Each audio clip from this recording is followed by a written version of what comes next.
CIST, une remarque qui n'est pas passée inaperçue.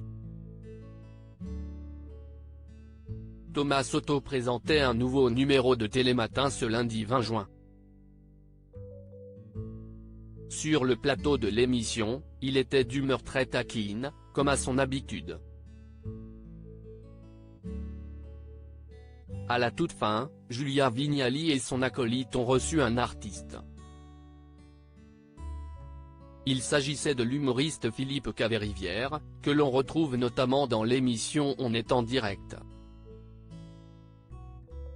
Le moins que l'on puisse dire est que Thomas Soto a été très inspiré puisqu'il l'a d'abord charrié concernant sa ressemblance avec David Guetta. Eh bien non, ce matin, notre invité n'est pas David Guetta, a débuté la campagne de Kad Merad afin de le présenter aux téléspectateurs. Vous lui ressemblez tellement. CIST dingue, a-t-elle poursuivi. De son côté, Philippe Caverivière a indiqué qu'il aimerait bien avoir la carrière du DJ. Son compte en banque et son talent aussi, a-t-il affirmé, très amusé avant d'ajouter, quand je suis à l'étranger, on me prend pour David Guetta. Il m'arrive d'aller à Las Vegas et il mixe dans l'hôtel. Une anecdote qui a été très remarquée par Thomas Soto. Vous savez, CIST souvent tarifait les filles à Las Vegas. CIST à vos risques et périls, a-t-il lâché, sous-entendant que les femmes là-bas sont des prostituées. Pas toutes, merci, et oh, a rétorqué Julia Vignali, choquée de cette comparaison. Sur le plateau de Télématin, Thomas Soto se fait toujours très remarquer. L'animateur n'hésite pas à enchaîner les blagues et certaines font beaucoup plus parler que d'autres.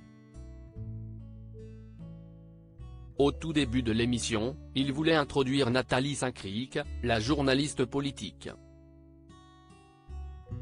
Toutefois, le fait que celle-ci ait peu dormi a été un sujet qui l'a beaucoup amusé.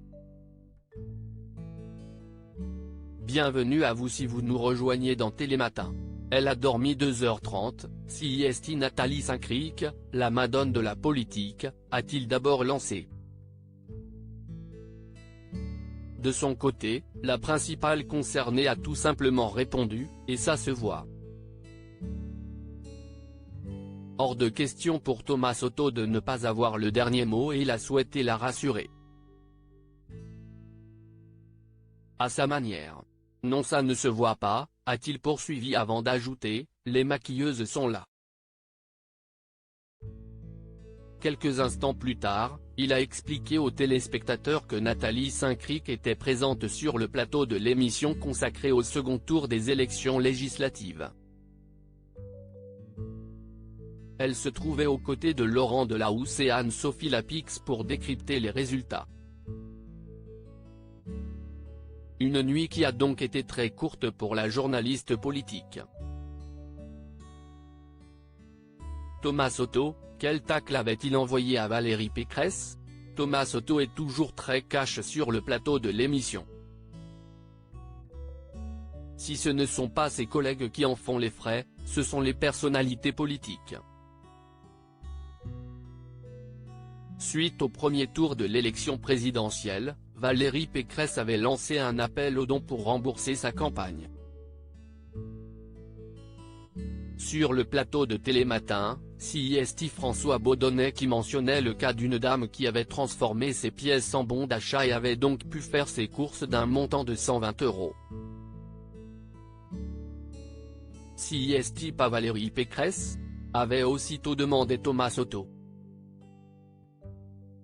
Une remarque qui avait beaucoup amusé le plateau.